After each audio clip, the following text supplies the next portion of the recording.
Two key people that helped make this happen. First of all, to my right is Dean Doug Guthrie. He just joined us 6 weeks ago now. Wow.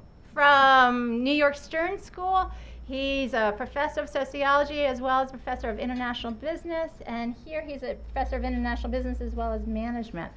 And for those of you, I know you're in this room, that are department chairs, former department chairs, provosts, current academic administrators, yes, Jen, I'm talking about you. Please be nice to him. We like him.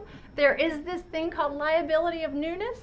We all know of it, but we want to keep him around because he actually gets this stuff. So I give you Dean Guthrie.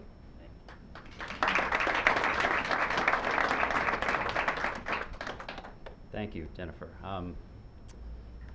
It is such a great pleasure to be here, and it's a great pleasure for a number of reasons. And I'm going to take a few minutes of your time to first of all just welcome everybody and say how excited I am to be here and be a part of this. But also, I want to tell you a little bit about why it's such a great pleasure, because it relates both to what I think is unique about what's going on in this room, but also what the future of the conversation that is going on in this room is really about. So just a little bit on my own both academic and intellectual history. I'm a China scholar first and foremost. I have spent my life kind of growing up as somebody who kind of pays attention to issues of economic transformation in the world's largest, most populous society and soon to be largest economy, or maybe not so soon, but it's tracking in that direction. And I became very interested in the ways in which economic transformation was happening for the largest state-owned organizations that were going on there. As I kind of got deep into that question, I was just approaching it as a sociologist. It never really occurred to me to be thinking about issues of corporate social responsibility or corporate citizenship. I was just interested in the issue of structural change and what was actually happening. Now, as I was doing research in Shanghai in the mid-1990s, I formed these relationships with a bunch of key players that were sort of the early movers into that economy. So one of them was Motorola. And I became very, not super close, but pretty close to a lot of the executives that were laying out the framework for how Motorola should be operating in China and what that relationship should look like. Of course, AIG and Hank Greenberg was also a kind of key player in Shanghai in the 1990s. And the conversations that I was having with a lot of these people were really interesting to me because they were really about how do we shape this world. Now, of course, we have economic interests. They have economic interests in trying to figure out how to shape this world. But many of them had a very long-term view about what should we be doing to actually try to invest in this society and try to help have a better embeddedness so that we can have a position in this marketplace and we can help change this world. So then fast forward a little bit, I come back to become an assistant professor at New York University. I was in the Department of Sociology. I wrote a book called Dragon in a Three-Piece Suit, The Emergence of Capitalism in China. And it just happened to come out at a time when the most favored nation debate and then later the permanent normal trade debate was heating up. And so I was fairly regularly in the 1998 and 1999 called to Washington to kind of help these guys, to testify for them. Now, as a sociologist and as an academic, I was thinking, well, I don't want to do that because I don't want to look like I'm bought by the corporations. But the truth is that I was so interested in and drawn into that debate because it seemed like the debate was so much more complex than the two sides were taking it. On one side, you had labor saying that we can't be investing in China. We have to hold some hostage. We have to have a big stick on these issues. We can't continue to give them normal trade relations because, there's just a lot of exploitation happening here. And on the other side, you had basically freewheeling, laissez-faire capitalists saying, of course we need this. But the interesting thing was, in the middle, you had people like the corporate PR person for Motorola, who was working over here on K Street, who I just thought had a really interesting story to tell because I had seen him build Motorola University in China, and I had seen him actually invest in the Hangzhou telecommunications factory and truly change the lives of people that were working, not just in terms of how does Motorola make the most money, but also in terms of individual civil liberties. They actually really cared about what was going on and what was happening for people. Now there's a very wide array of stories that go on in China, and of course there's labor exploitation, and there's lots of things that happen in many different industries, but it seemed to me that there were pockets of this that really mattered. And so it kind of got me engaged in this larger question: what is this corporate citizenship thing? What is corporate social responsibility? And as my career progressed, I started to take on that question in a more and more interesting way. Now, as I was just mentioning to Ed Freeman, the last time we met, I was a professor at Stern, and I had a few colleagues like Batya Wiesenfeld and Bruce Buchanan who think very seriously about these issues, but we were really just outliers at that place. I mean, you know, Stern is a place that still lives in the Milton Friedman world, unfortunately. It is a world in which, you know, when I have said to my Stern colleagues, guys, we are partially responsible for this financial crisis. We sent people out into this world without helping them think about systemic risk or stakeholders or any. And of course, I became a none too popular person in the world at the Stern School of Business. But one of the things that it meant for me was those two experiences, the experience of living in Washington, or of being part of the conversation in Washington, and also being part of the conversation in a business school that I felt was far too narrowly formed around the ideas of what we should be thinking about in corporate citizenship and corporate social responsibility, meant for me that I needed to be someplace else.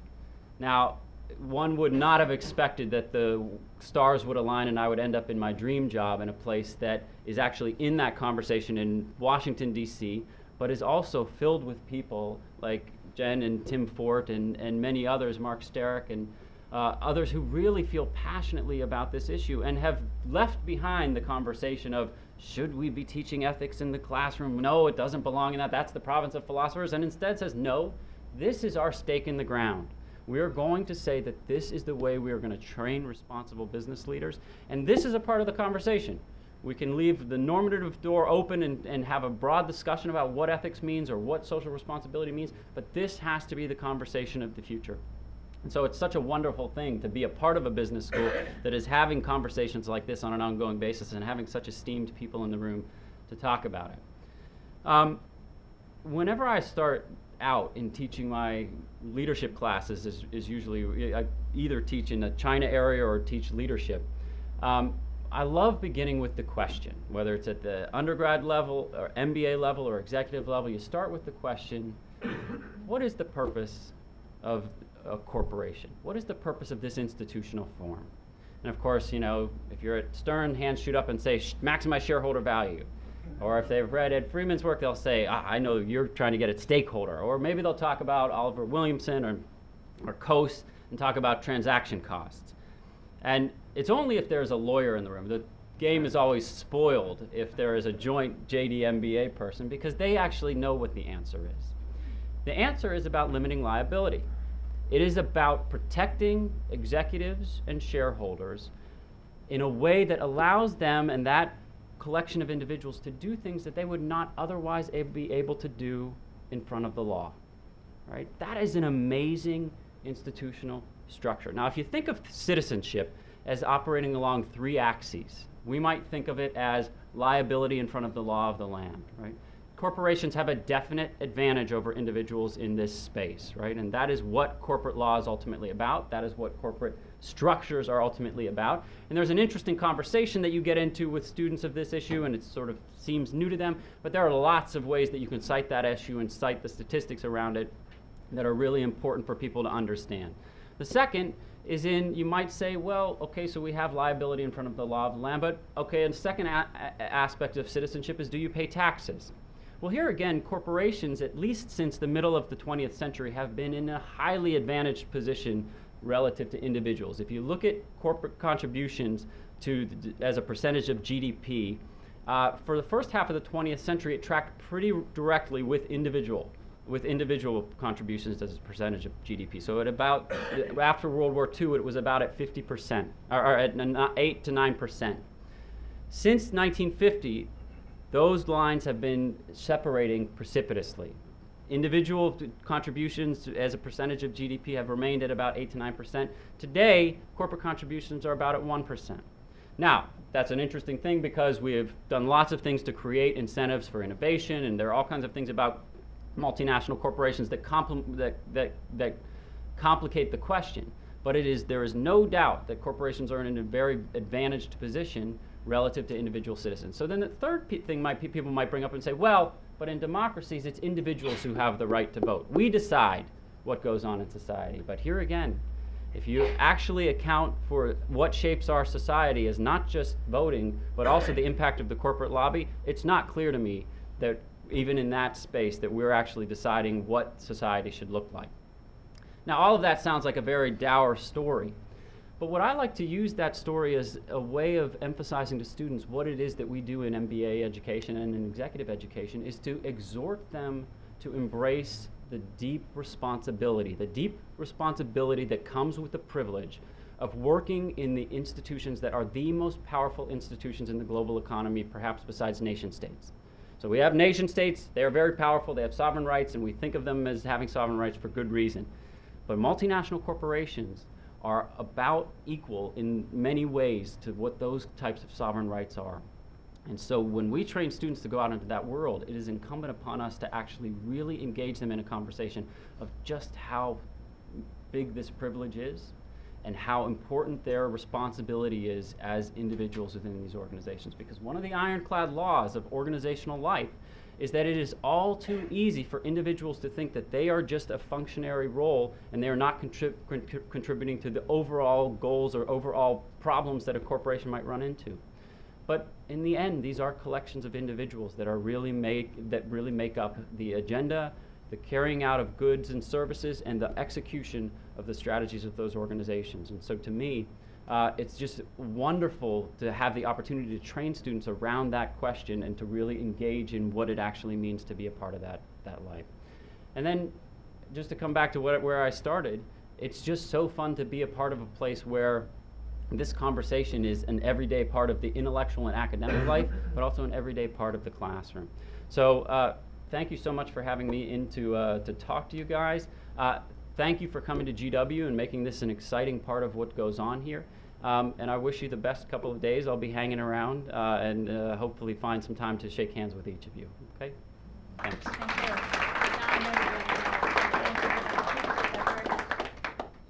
Thank you, Dean Guthrie. As you can see, he gets it. He gets it in a very macro as well as a very micro way, and so we're very thankful and grateful that he's here, and he's been here for only 6 weeks, but we're looking forward to great things to come. Another person to specifically thank is Tim Fort, Executive Director of the Institute for Corporate Responsibility, without whom this and any of the other 5 workshops would never, or 4 workshops would never have occurred. Tim, do you want to say a couple of words about the Institute and some phenomenal work that you've been working on? He's our Linder Gamble Chair of Ethics, and so thank you, Tim. Well, I'm not sure if I'll talking about what I'm doing, because I think that the star of the show is Jen. And of course, what makes her the star of the show is that she will refuse the role of being the star of the show. When I came to GW, this is the start of my 6th year now, I was charged with forming some sort of a center or something like that for corporate responsibility. I decided I wanted to make it something bigger into an institute because I really wanted to engage the creative efforts of the talent that we had here, and I had very specifically in mind one of those people being Jennifer Griffin. And she has done absolutely exactly what I had hoped that the Institute would be doing. And that is someone who is a solid researcher. Some of us may call her the new star of the field.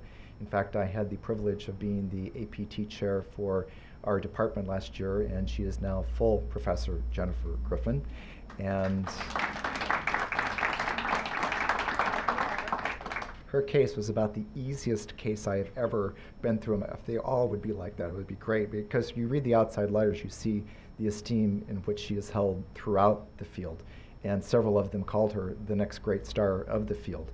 And I wanted someone who had that solid, impeccable research credential, who also had the personality and the motivation to not just talk about their own research, but to be an inviting person to engage other people to build collaborative efforts in the research. And she has just done spectacularly as the director of the Global Stakeholder Strategies program at ICR. And she's the model for what I wanted to see happen here. And so I am very grateful that she is with ICR and very grateful for the energy and the expertise that she has brought to this effort and the series of workshops that she has done. The one other thing that I wanted to mention, because there's not much more you can mention after Doug gets done talking. I mean, he does get it, and so he pretty well covers the landscape. But that simply is, I want to raise the stakes here for you, because I think that what you're doing here is more than an idle academic conversation, although I, like everybody else, loves an academic conversation, and I think that those are important. But I really think that we are tasked with a set of questions and answers that we're at a unique time and place to be able to try to provide. I have a colleague, a former colleague when I was back at Michigan, he was in the law school, Reuven Aviona, who wrote a wonderful law review article that I highly recommend that traces the notion of corporate responsibility back to Roman antiquity. And he makes the arguments that when the Romans were chartering corporate entities, they did so with a specific set of tasks that they were supposed to undertake, with limited liability to some extent, but also a degree of social engagement. And so sometimes when I hear the argument of corporate social responsibility as this new thing that is trying to overturn the entrenched way of doing business, I respectfully disagree. I think that the way that corporations have historically been rooted has been with a sense of public responsibilities. And what we have seen in the profit-only approach is an historical aberration. And I think that it is time for us to acknowledge the fact that we've always been on this.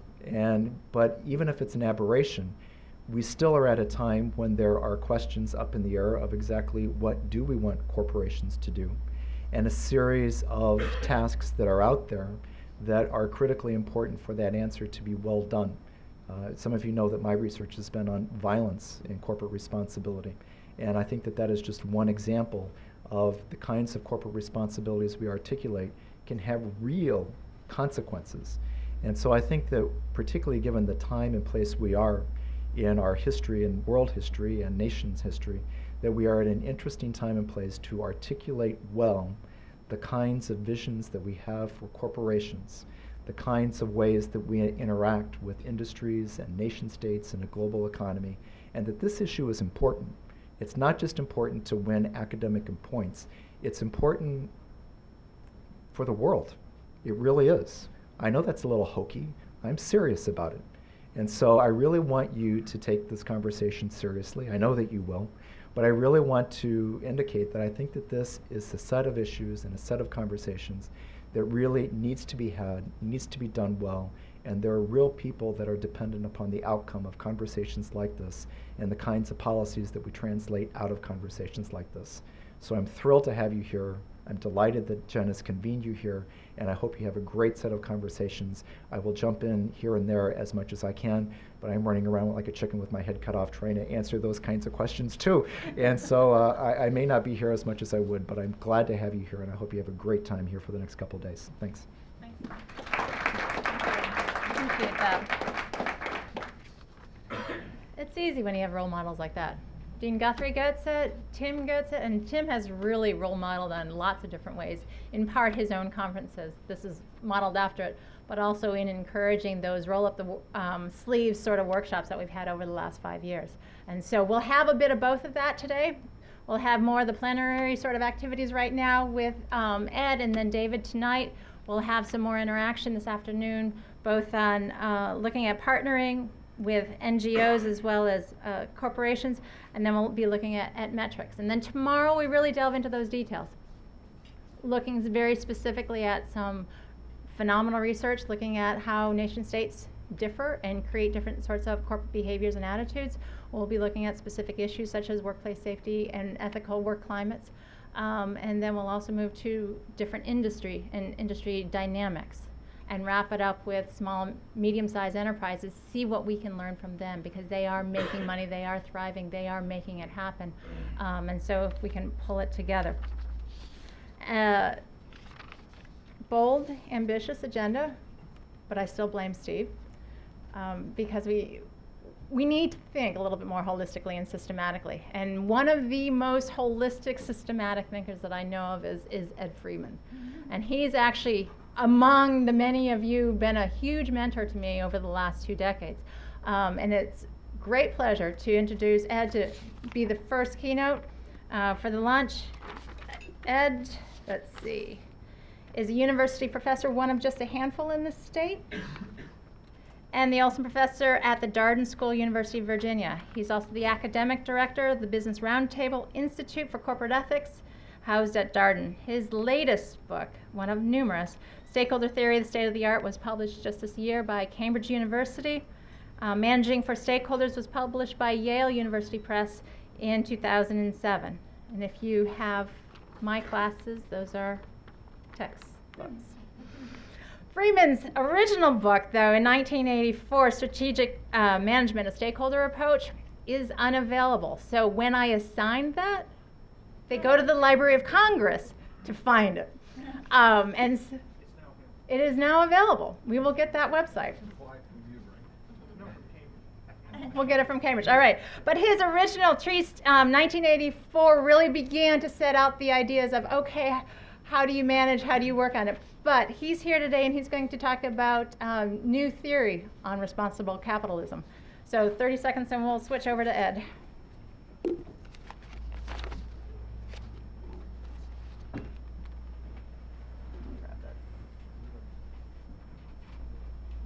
Actually, I don't have a copy of the original book, but Cambridge just managed to do some magic.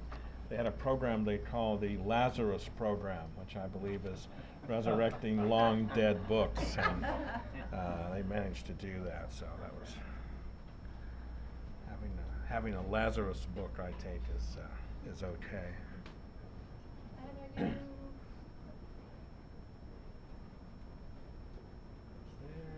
Great. Is there a clicker? Great, thanks. Well, it's a real privilege for me to be here. I love coming to GW. It has A, it's not very far, and B, it has a very special place in my heart. In addition to the great folks here, like Tim and Jen and others, it turns out GW was the place I gave the first ever public presentation I had to give. It was in 1975 at something called the North American Graduate Student Conference in Philosophy. And I can't tell you how frightened I was there. I gave a paper on Rawls that I still think not too bad some years later. It was great to be the Welling professor here for 2 years, to come up and work with Jen and Tim and some of their doctoral students and others, and so it's very much a place that feels like home to me. So I want to thanks to Jen for inviting me. I'd like to share what is essentially a work in progress. Much of what I've got to say is not very new. I mean, I've been pretty much a one-trick pony for a very long time. It's not a bad trick, but I don't know that there's another one. But I'm trying to find a way to say what I think many of us here, and I'm using us intentionally here, what many of us have been saying for some time. Because I believe if we can find a broader, more synthetic way to talk about responsibility and to talk about what has emerged in the last 30 years, is, I believe, a profoundly different way to think about business, then I think we will get at some of these real effects that I agree with Tim. It might sound grandiose, but I don't really care. If academics don't like to think this broadly, so much the worse for academics. So much the worse for journals, so much the worse for not stepping up and trying to understand what our obligations are as intellectuals. We have this great privilege. We at least owe it to ourselves and our students to try to think about how we would make the world a better place, even if 99 out of 100 of those ideas actually don't. So I'm not going to apologize. It's not hokey to me. it's something that is important for us to do. Now, the other thing I want to do is, hopefully this will turn into a book, unless it turns into a disaster today. And I want to acknowledge Kirsten Martin, who's here, and Bobby Parmar, who's at Darden, for helping me think about this. We worked out a couple of papers, but hopefully this is sort of substantial revision of those. So, one way to set it up is, where are we? A kind of standard thing. The world's changed, blah, blah, blah. Continuous, discontinuous change. Everybody's kind of argued about that till we're all blue in the face. And now add on top of that the global financial crisis. Add on top of that public trust in the institution of business is at an all-time low. And what you have, I think, Tom Donaldson said it this way a few years ago, is a kind of a conceptual crisis in capitalism. Now, I do want to stop and make one thing clear. I think what Dean Guthrie said about the purpose of corporations is in fact partially right. I'm going to talk a little broader than that. I'm going to talk about business, not just corporations. I think sometimes the conceptual apparatus in the field is so oriented towards large multinational corporations that we forget that most of the business activity on the planet is actually not done by by large multinational corporations. It's done by individuals and families and family-owned enterprise and entrepreneurs. And what I'd like to do is think about a theory of capitalism that doesn't depend on large multinational corporations as the major actor, as important as they are, but in fact thinks about it as a social institution in a slightly different way. So there are lots of ways to think about this conceptual crisis. You could understand capitalism, as we argued in this Journal of Business Ethics paper, as a kind of contest between labor and the owners of capital in kind of Marxist terms. You could understand it, as Keynes and others did, as a matter of, yes, there's labor and capital, but government is really the referee, and it stimulates the economy or not. And this is part of the argument that you sort of see in capitals all over the world today. You could take a view that I think is partially there in business schools, that capitalism is really at its essence about satisfying consumers. It's about supply and demand and how that works, and ultimately it's about consumerism and materialism and those kinds of things. You could take a view, which I take it is often the view people argue against, that we understand capitalism today primarily as finance capitalism. It's about shareholder value, it's about profits that matter, etc. And we've even proposed in a couple of papers that we understand something we've called, that no one cares about, called stakeholder capitalism. Now, I think all of these revisions, including ours, kind of miss the mark. They miss the mark because it seems to me they often misdiagnose what's wrong. One way to say what's wrong, as I've said it on the slide, in sort of my late colleague's Richard Rorty's terms, we use outdated, outworn, shop-worn ideas that basically don't lead us anywhere good. And the idea about business and capitalism, regardless of which one you take of that laundry list, doesn't really help us very much, and we need to abandon it rather than try to fix it up. Fixing up the old story, which is the name of the game in Washington today and in capitals all over the world, is, in my view, like trying to vaccinate a dead horse, which is not a very, probably, you might convince yourself that the horse still lives, but in fact, you're not going to ride it very far. So the old story, as I understand it, goes something like this. What's the plot? The plot is basically business is primarily about making money and profits. The characters. Well, the only constituency that matters, especially around the finance capitalism, is shareholders, and all the others serve shareholders. They can be there, but they serve shareholders, even in what you might call instrumental stakeholder theory. Capitalism works primarily because these characters are self-interested. They will act for others, like managers acting for shareholders, but you have to give them the proper incentives to do that. We've even ruined the language by making incentive a verb. The tone. The tone is the author's attitude towards the story, and the tone is pretty much business sucks. And you hear that among academics, but you hear it among business people. Well, we did this for the business. You know, this was a cold-hearted, tough-minded business decision. I've always thought that was odd language, as if what were the alternative? This was a hockey decision. I mean, I don't know what the alternative to that is, but the language here matters. It says business is one of those things. I love it in sports. When you hear sports figures go, well, it's a business decision. Make no matter that, you know, fan loyalty or any of that sort of stuff is a part of the business.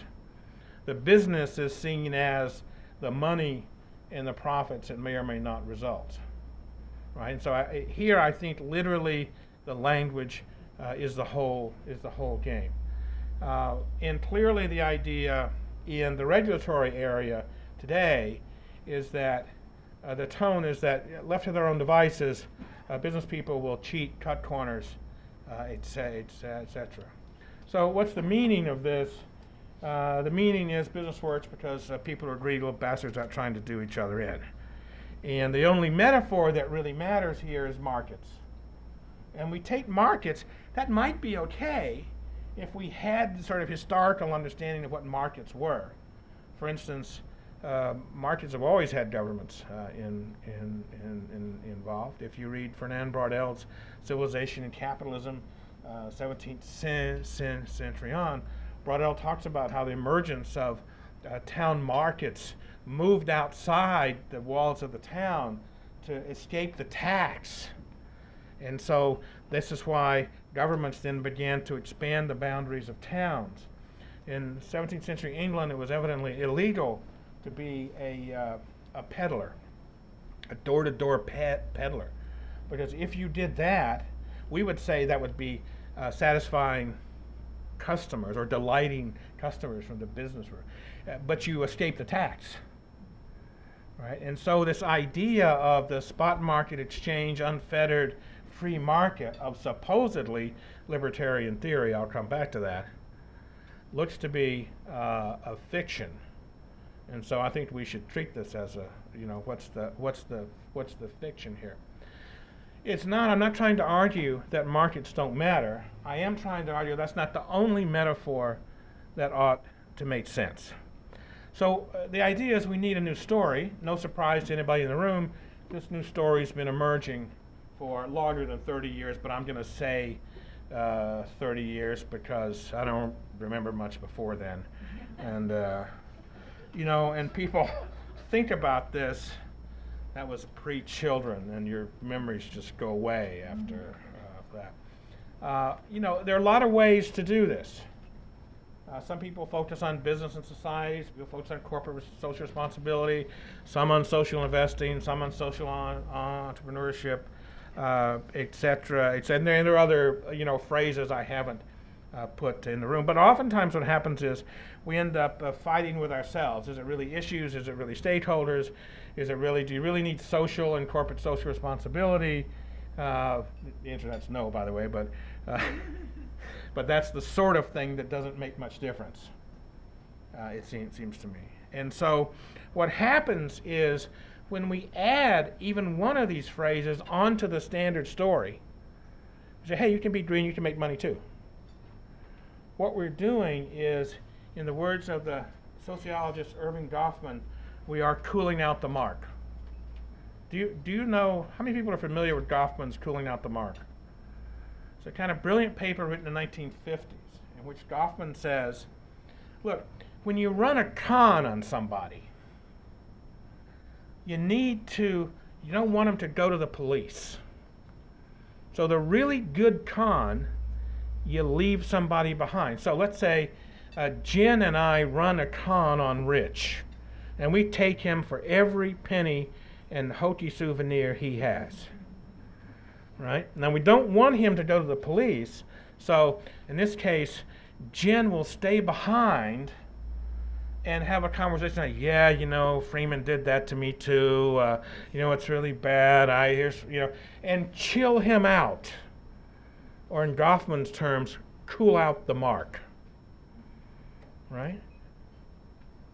If there are incredibly bad effects of thinking about the old story, corporate social responsibility, business and society, triple bottom line, even managing for stakeholders, can be a cool out the mark device for the story.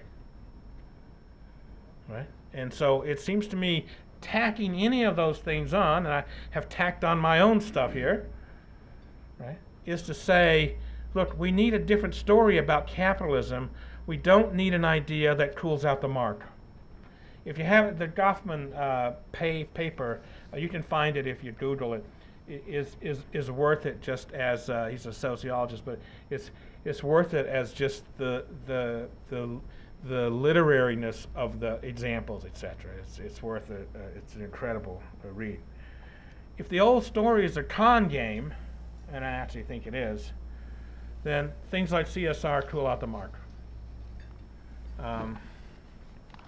So we need, it seems to me, a more comprehensive story of something I'm going to call responsible capitalism. Jen asked me last night, well, why capitalism? Well, because I don't know what the alternative is, and it seems to me, if you think about revising our idea of capitalism, it's a much more powerful way than to try to invent a sort of new term here. But I want to be clear, I mean business, not just corporations, etc. So what responsible capitalism does, I think, is it tries to reinterpret and reframe the old story and make it, in a way, kind of irrelevant. It's literally a conceptual revolution. I've tried to make this point for a lot of years, but I've been thinking really too narrowly about it. I've been thinking about it only in terms of only stakeholders matter. It's time to give that up, it seems to me. Not to give up the stakeholder idea, but to give up that's all you need in a way to move beyond that.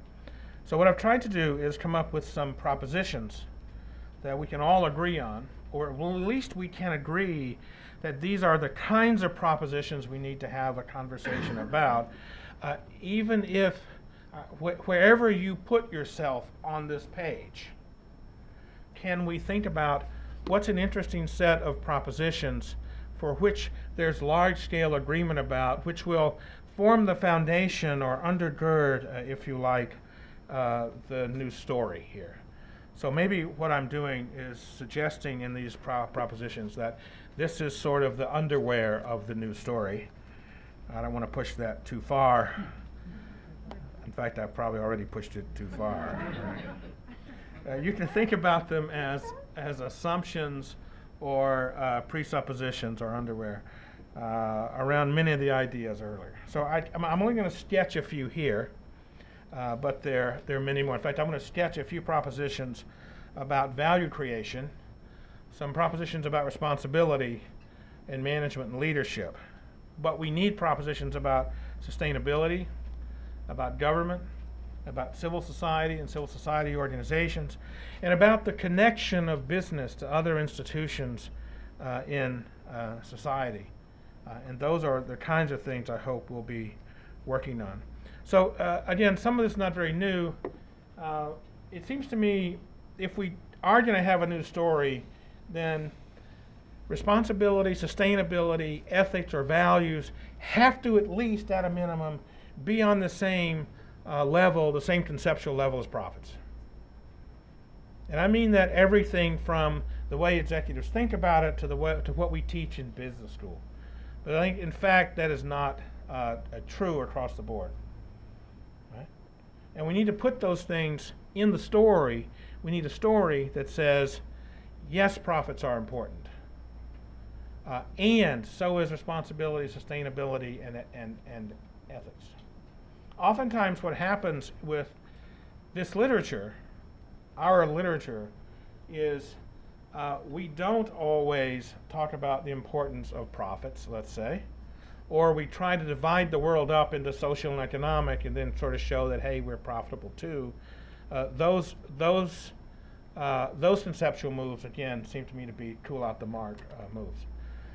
And so that means that responsibility, sustainability, ethics, and I couldn't find a good acronym here, have to be integrated into any underlying business model. Right? So they have, in fact, it seems to me strategic management just is doing that. If strategic management's doing something else, I don't know what the hell they're doing. Right? And so, look, I've talked to lots of CEOs who say this and who believe it, and some who are trying to do it. But it seems to me the old story just doesn't allow it. Rather than focus on the integration, it sets the terms, and then the burden of proof is on us. And that seems to me to, again, to accept the old story, something that I'm not willing to do.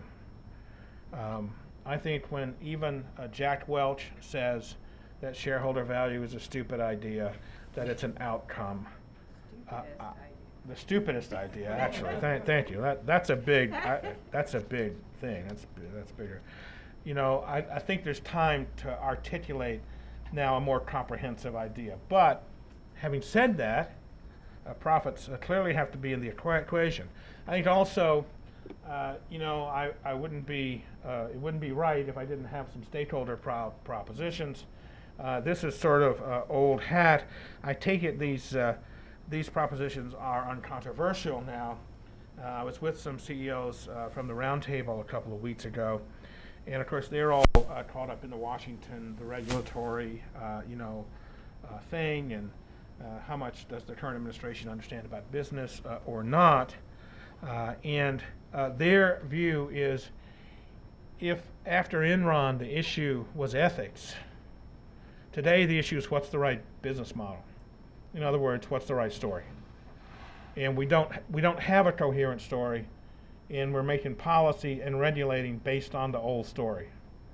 And that seems to me to, I will make a prediction, if that's in fact all that happens, then there'll be yet one more real big blow up and scandal. It's just common sense.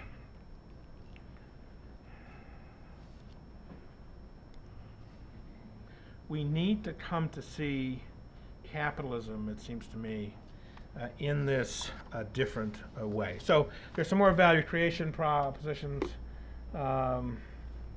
Those aren't very interesting either. I'll make one point about that. There are enough companies now who understand that purpose is what matters. That if you want to build a business, you need to have a purpose. You need to do that to inspire people. That purpose has to make customers' lives better. You need to engage your partners, oftentimes your suppliers, in that purpose. And look, it's just a fact. You got to make money if you do that. Doesn't matter whether you're a social business or a social entrepreneur, a not-for-profit, a for-profit. That form doesn't matter. Money is what makes a purpose go. It's a little bit like, I know I've said this before, I apologize again, but I don't have a better example. I need red blood cells to live. Doesn't follow that making red blood cells the purpose of my life. It's a simple, kind of logical point, but it's one that has to get driven into the heart, it seems to me, of this new story. The one I'd like to talk about is this 7. I think the total performance of a business, we need to think about the question, what's the total performance of a business? And I believe that profits, the idea of profits or the future value, the present value of future cash flows, or the stock, however you want to put that in your favorite souped up finance terms, It doesn't capture the idea of what the total performance of a business is. We need an idea about what the total performance of a business is. We need to think about how we measure that. I believe it has to be a measurable set, and maybe we need to rethink our system of accounts in order to do that. I'm trying to work on the first of those propositions with Tom Jones at Washington, and the second with Michelle Greenwood, Harry Van Buren, and Ron Mitchell, to think about total performance and what you need to do to measure that. It is not captured also, I didn't want to write this down, in the KLD database, plus the financial things. I think we need to stop that and have, you know, a different conversation about how we understand total performance of a business. There are two ways to do the accounting part. Given current accounting data, how would you allocate that current accounting data to the value created for stakeholders and others? And then what other accounting data would you have? And the third area around, because the accounting data is probably not going to capture civil society effects or broader societal effects, is what's the role of that? These are solvable problems. I don't even think they're all that difficult. But if you start with the old model, you'll never solve them. I mean, the way I put it is, hey, we put somebody on the moon and brought them back. That's a hard problem. Trying to figure out how you create value for a community, how you measure that, I just don't think that's in the same league as putting somebody on the moon and bringing them back. Evidently, putting them on the moon's easy, bringing them back is the hard part, right? And we need to, it seems to me, get to that. One of the things that happens that's true for us is if you do this, if you focus on the total performance of a corporation or of a business, I think you have to ditch the economic and social distinction. Why? If I hire somebody, have I done something that's economic? Yes. Have I done something that's social? Yes. Well, which is it? It's got to count in one or the other. Since we can't tell which one, we gloss over that, and so most of that turns out to be, in my view, actually meaningless and gets in the way. Again, we're using social to cool out the mark on economic. And if this were an insoluble problem, then maybe that's the best we could do. I don't think it is. I think as academics we've emerged to let's do what is measurable easily and what has been measured, rather than, I think, somewhat broader than that. Well, there's some others. I don't need to. That's the thing about trade-offs. What about responsibility? I wouldn't be a good Darden professor if I didn't have a case for you. So here's the case. If it's okay, I'd like to just get people's views on this. You're at a yard sale, okay? And you actually know a lot about violins. There's a violin on the table with a little sticky price tag, $100. Okay? You actually know this is a very good violin, right? In fact, it might be a Stradivarius. Okay?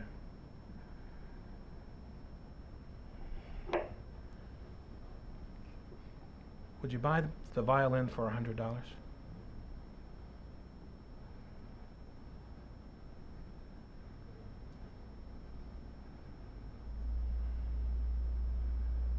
What do you think? Yes. Who says yes? Yeah. Why? Well, if I knew something about violins, I would buy it. In fact, even if it's a Stradivarius, Right. the better. That's it. You just you That's right? capitalism. Right. That's capitalism, right? It's the old story. I'm sorry. That's capitalism, right? Who else would buy it? Who else would buy it? Who else would buy it? Yeah. Why, David? I'd buy it. Yeah. And I'm going to find out whether it really was a Stradivarius. Yeah. You're pretty sure. Well, for $100 I'll take it. Yeah. So I take the risk. I find out it's worth $1 million. Yeah. I could then sell it. But how will at least the guy go back and say, you can have So a you'd share buy of it, sell it, give him some. Give him some. Okay, all right, okay, all right. How many people wouldn't buy it? Who wouldn't buy it for $100? Why not? Because I would feel bad. Because you feel bad. Okay, why would you feel bad? I would tell the owner that they're selling it for way too little. So suppose you do this. So you say, look, this is Dwayne, let's say. So Dwayne, look, do you understand this violin, that it might be like a really, really good violin? Dwayne says, I don't really care, I just need $100.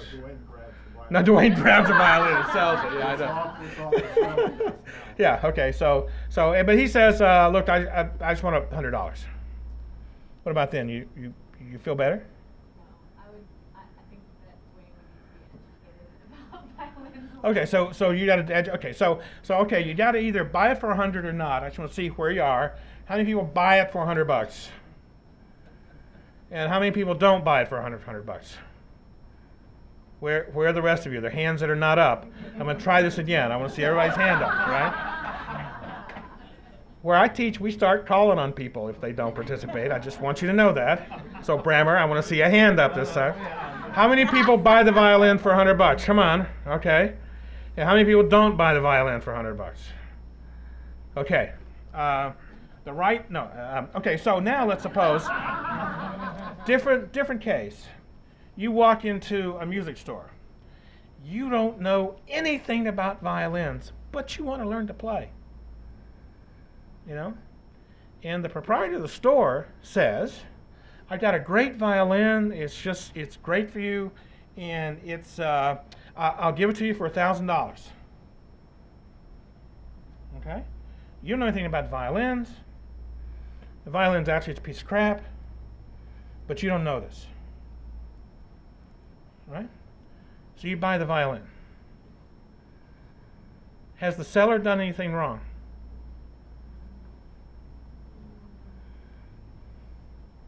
Well, he's done the same thing that we've done. He's exploited. Well, that's kind of the idea of the example. Yeah, thanks. All right. Yeah. So the question here is, what really is in the sort of basic spot market exchange idea here? What really is the responsibility of buyer and seller? And my argument is we have asymmetric intuitions about this.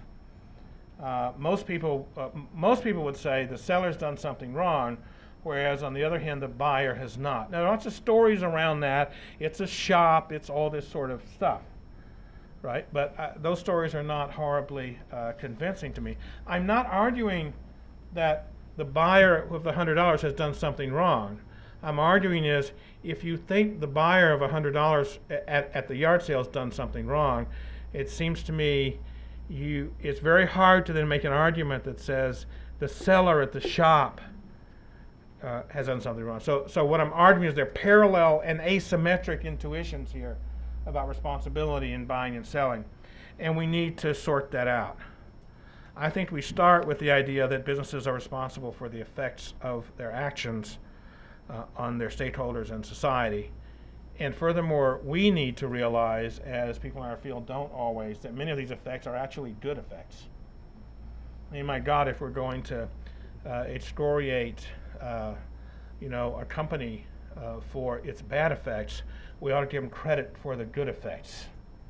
And so I believe a fourth proposition here, which I don't have up, is that responsible capitalism is never morally neutral and never amoral. There is never a place in which you can say, well, that's capitalism, that's business, that's the way it works. Because when you do that, you're still having some effect or other on others. And so the ethicalness is embedded in the idea of capitalism, it seems to me, and needs to be. And here's where your theory of stakeholder comes in, maybe a little bit, is that I wouldn't have bought the violin for $100 because I don't care that much about violins or music I don't want to play, and I'd rather spend my $100 on painting or something else. And so it's not just, it's also the motivation and internal desire of purchasing. Well, sure. I assumed in the that's just a different case. I assumed in the story that you know about violins, you like violins, and you want that.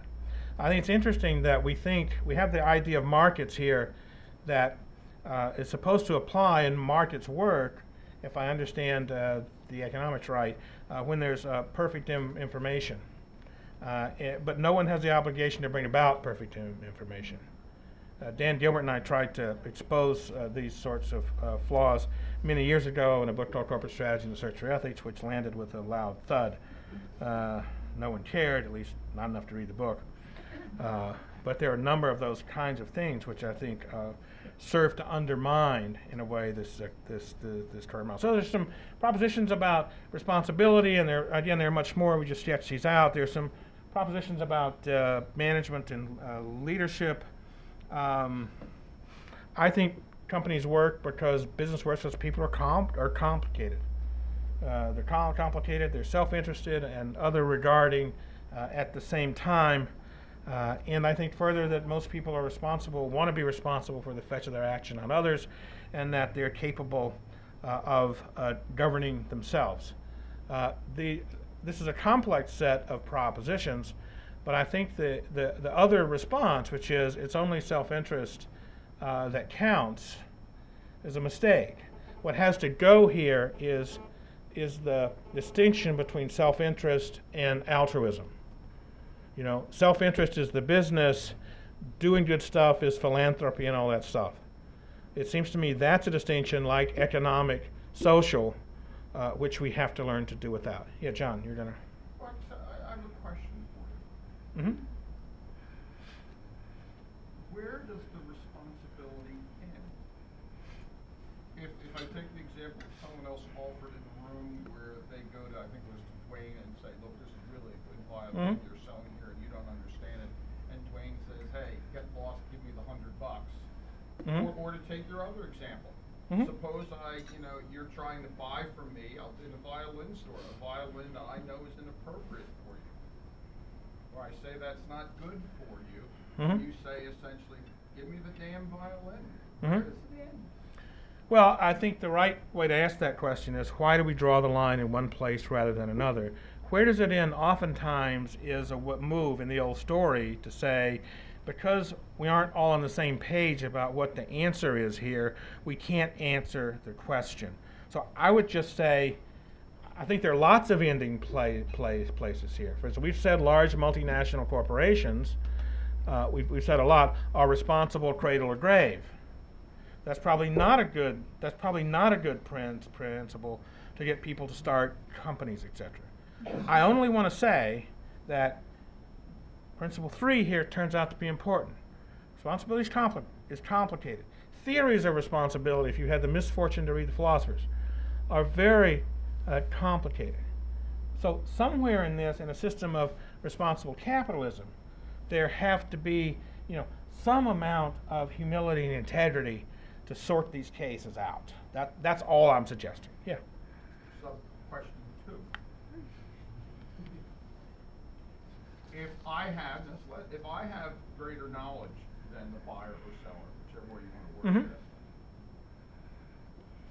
it, do I have a right to demand some reward for that knowledge, or do I just give it freely? Look, information asymmetry is important. I understand how that works. Well, I'm talking about the responsibility notion. Right. I think we need to understand that. That's all I'm saying, is that responsibility is at the center of this, not from the standpoint of, oh, it's complicated, so we can't do anything about it, or that's about being altruistic. Right? We got to move it to the center, connect it with the value creation propositions and the management leadership ones to try and sort that out. I don't think we spend a lot of time in businesses. Look, I got the best job in the world. I teach at a school that's been doing ethics since the 60s. So it's a background discipline. But I can tell you, we don't spend enough time sorting out stuff like that. Right? And yet those examples come up in the real world all the time. Let's go to the back here. Yeah, I think when you think of that, what's the value of information and learning information? Isn't there a certain value that the person who's buying the violin, they have spent years studying about violins, and there's a certain value of that. The person who's selling that $100 violin, just obtaining it maybe from inheritance, doesn't want to take the time to spend it. They just wants to get rid of it. Yeah, right. Look, don't misunderstand what I'm saying. I'm not arguing that it is wrong to buy the violin for $100. If it wasn't a violin, if it was a vintage Gibson, I'm buying it. There's a value beyond that $100 that we're not kind of. Yeah, exactly. So, good point. Don't get caught into the $100 tells you the total performance of the business or the total thing that's going on. That's part of the point. It doesn't. There's other stuff that goes on here. So let me tell you about a negotiation I had. Okay? It went like this. I was buying a car, right? Buying a car, I hate that, right? I said, it was a used car. I said, how much do you want for this? The seller says, I'm not going to get much out of it. I'll take 500. I said, I'll give you 1,000.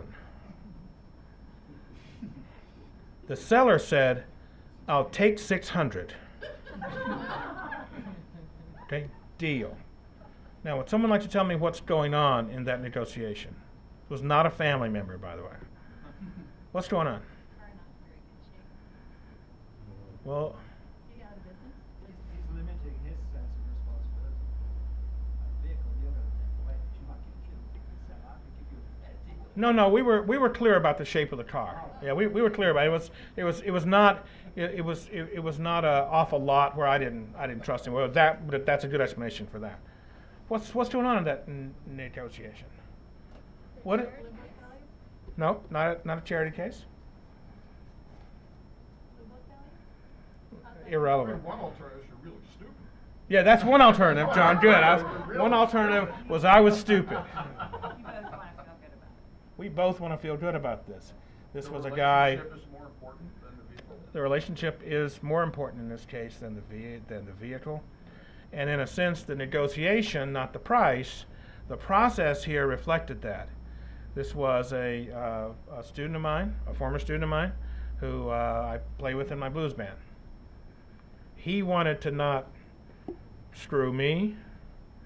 I wanted to be sure that he got a good deal, and this negotiation was great. We both enjoyed it. Now, if we had just thought about what the price is, we would have missed the context of the business. That was as important to understanding the business as anything else. I think business is built on relationships. And when we make those relationships into, when we, not just because we monetize this, right? When we leave that part out, we miss business as what I want to call a human institution. Bill, you were going to. Well, that's the point I was going to make. I think if you look at a transaction as just an isolated transaction, you miss the context. The context is the relationship. And the heart of a viable theory of the firm that we're working toward is to see the relationships as collaborative.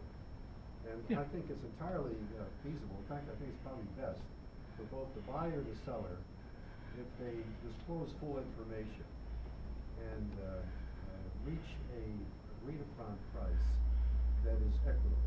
Yeah. Both benefit and the relationship endures, and the buyer then can get repeat business Yeah. from the buyer. Well, that's a good argument. I think this issue about what the cost of information is a real. I mean, that's a real issue to sort out in this as well. I mean, that's a serious thing where I actually do some work and figure stuff out and know some stuff that you don't. I mean, I think those are interesting issues to think about, not in the context of everyone acts from self-interest with opportunism and guile, as Williamson says, but from a different standpoint. The opportunism and guile assumption is, in my view, a very expensive assumption to make all the time, right? So again, all I'm trying to suggest is that we need to understand what this set of propositions are here, which we need to have some more conversation, some more research, and we need to understand what propositions, on the other hand, we don't need to have. There's implicit in what I've said some stuff that I think we need to stop doing.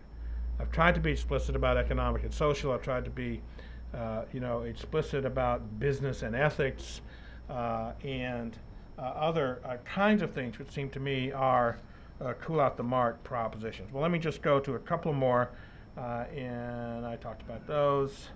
I really believe the fifth one, that for the most part we're capable of governing ourselves, certainly in business. And so I think the question becomes, how do you have responsible action and authority-oriented hierarchies at the same time? I think Stanley Milgram showed us that that was a very difficult thing to have happen. I think we have underutilized the insights of people like Milgram on that. So there are lots more propositions about responsible capitalism. There are at least some about all of these things. Since Jen invited me, and since she knows I don't like to talk much about government, or I didn't used to, it seems to me one proposition is clearly that government policies should facilitate responsible capitalism. They should make it easy for entrepreneurs and companies to create value in a responsible way. Seeing government as the referee, as only the referee, seeing government as only the redistributor, it seems to me puts it in an impossible position of making trade-offs which the political process with today's technologies is not robust enough to support. And so I think the political system that does that is in part broken. And one way out of that broken system is to think about how value creation works and what government's role is. I'm not arguing it's the only role, but I'm arguing one role is to facilitate value creation. That seems to me to be a part. Now, facilitate value creation, again, what I've said, in a responsible way. We probably need to put people in jail who don't do that. And so I think that's an interesting conversation to have. It seems to me that there's a civil society proposition, that civil society organizations are an important source of feedback, an important source of value creation for companies. It seems to me oftentimes civil society organizations play a very central role in saying, look, some of the stuff you're doing is wrong. The response to that isn't to cool out the civil society organizations by doing stakeholder engagement. The response to that is to think about, how can I change the products and services, the value that I create? Even in the most zero-sum situation, the tobacco control lobby and the tobacco companies, tobacco control lobby is saying, if you take this the way I'm trying to understand it, look, you need to give people the pleasure of smoking without any of the health risk. Until you do that, how you create value is flawed. I'm not defending either sides of that, but I am saying there's a way of understanding value creation, in this responsible way, that has a central role for both government and for civil society or organizations. Now, since I'm mostly a professor of business and management, it seems to me I've approached those ideas from the standpoint of, look, it's good management to do this. It might also be, and it's equally important to say, what kind of democratic society are we going to have in terms of what are the roles of government and civil society or organizations as well. Notice that these propositions in this last business, which I'm very interested in, what's the connection with other societal institutions like education and families and politics and religion and those kinds of things? Again, we see those as outside the purview, for the most part, of business, but it turns out they're not. These are not propositions about the traditional disciplines of business. In this latest book, Stakeholder Theory, my co-authors and I beat that dead horse to death. We suggested that the stakeholder idea could and is being used to sort of reinterpret the business disciplines. But rather it's to say we need to broaden what we think about the disciplines of business towards roughly the background disciplines that sit in the background here. So to summarize, What's the plot? Who are the characters? What's the tone? What's the new? How's the new story create meaning? Easy. The plot. Responsible capitalism is about purpose. Money and the profits follow. It's about how great companies make our lives better. It's about how they figure out how they can simultaneously create value for customers, suppliers, employees, communities, people, and money. That process is not easy to do, but it is what great companies do, and I believe have always done.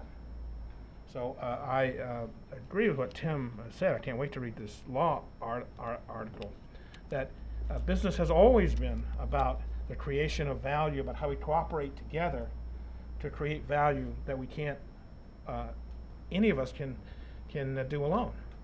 And we need a sort of return to that idea in the modern world. I think responsible capitalism is a deeply human story. The other phrase I like is a business fit for human beings. Because the idea that we are one-dimensional maximizers only interested in profits is to me a deeply disrespectful idea. It's a deeply disrespectful idea from the history of human civilization anywhere in the world, and we need to give it up, it seems to me. Well, the characters are just you and I in a whole bunch of roles that we play. The tone is interesting. It's about seizing the moral high ground. It's about saying business. Oh, yeah, that's all those companies that have brought me Google, that have brought me the drugs, pharmaceuticals, not drugs, that I take that make my life better, that brought me a dirt computer, that brought me things that made life better for me and my family. But this has to be done with, again, humility and integrity, because the world's complicated. And oftentimes what gets in the way is the saints and sinners idea. You know, oftentimes what happens for us is, you know, we get some good companies like, you know, Whole Foods is a great company. Then John Mackey will say something controversial and they'll become sinners. You know, and or Merck's a good company as long as it's doing river blindness, and the minute Viarch comes along, they're sinners. Warren Buffett put this best. He's alleged to have said, every saint has a past, every sinner has a future. And so it seems to me there's some humility that we have to understand in trying to do this. We divide the world into saints and sinners precisely because of the old story.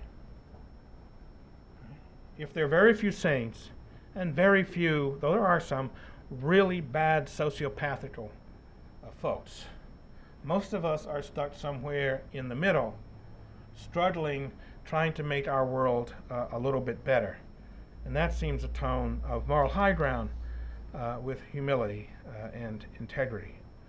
I think responsible capitalism is about ultimately creating more freedom and more possibility. More freedom, not in the libertarian sense, though I would count myself as one, to do anything that I want, but freedom in the sense of what possibilities do I have in my life to make a difference in the world, both to myself and to others. Freedom comes with, it seems to me, responsibility. I think it is the greatest irony in the world that the people who have argued that capitalism is do whatever you want and then government will pick up the pieces call themselves libertarians. Because if there are a lot of pieces to be picked up, the role of government is not going to be small. So I find that one of the kind of greatest intellectual ironies around. I think really the creation of human freedom all over the world is what our institutions ought to be about, and doing it in a way that's sustainable and responsible. So ultimately, responsible capitalism is about how we create value for each other, how we make our lives better for our children and for the rest of the world as well. So I've tried to do is just set out what this sort of grand idea of responsible capitalism looks like, and in it leave a place for and try to synthesize at least part of the incredible work that lots of people have done all over the world in the last well, I say 30, but ultimately that's wrong, years. So let me stop there. How am I doing on time? Okay, and see if anybody has questions or loud exclamations of bullshit or whatever that turns out to be. Yeah, in the back.